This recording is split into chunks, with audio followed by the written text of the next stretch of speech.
Laimė, aš manau, yra tai, kada tu pataikai gyventi su tuo ritmu, kuris tau yra užduotas. Aš esu giliai įsitikinus, kad kiekvienas žmogus gimsta ne šiaip sau. Tai nėra atsitiktinumo produktas.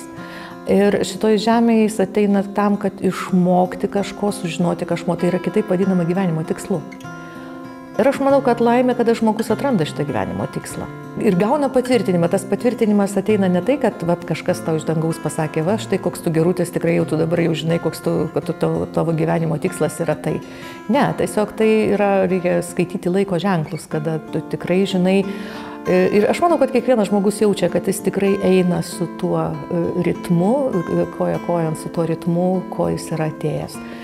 Ir tai yra laimė, nes jeigu žmogus blaškosi, jis neranda savęs, jisai patiria daugybę visokiausių pavojų, dar kažko atsitinka, galima numanyti, kad jis tikrai nėra atradęs tai, kas yra vadinama jo gyvenimo tikslu. Tiesiog plaukia pasroviui ir galima sakyti, yra didžiai nelaimingas.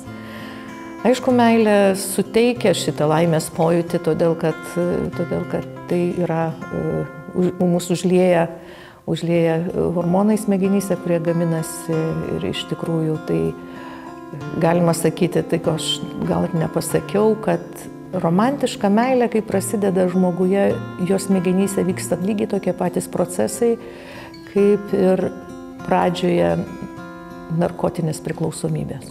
Tai yra tam tikras panašumas, paskui tik išsiskiria. Tai yra tas meilė iš tikrųjų suteikia šitą laimės pojūtį, bet jeigu jinai nebus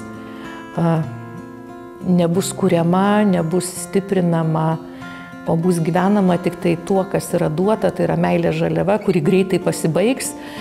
Ir žmogus tada jis ieškoti kito to šaltinio, čia kaip nafta. Kaip naftos telkinys, kurį tu turi ir jį išsemi ir šoki prie kito naftos šaltinio, neperkeitęs tos naftos į kūrą, į raketinį kūrą, neišėjęs į kitą orbitą. Tai čia yra su meilė panašiai.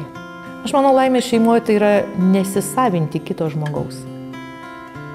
Ir vėlgi tai yra suprasti, pažinti žmogų, priimti jį tokį, koks jis yra. Ir todėl, kad meilė nėra akla.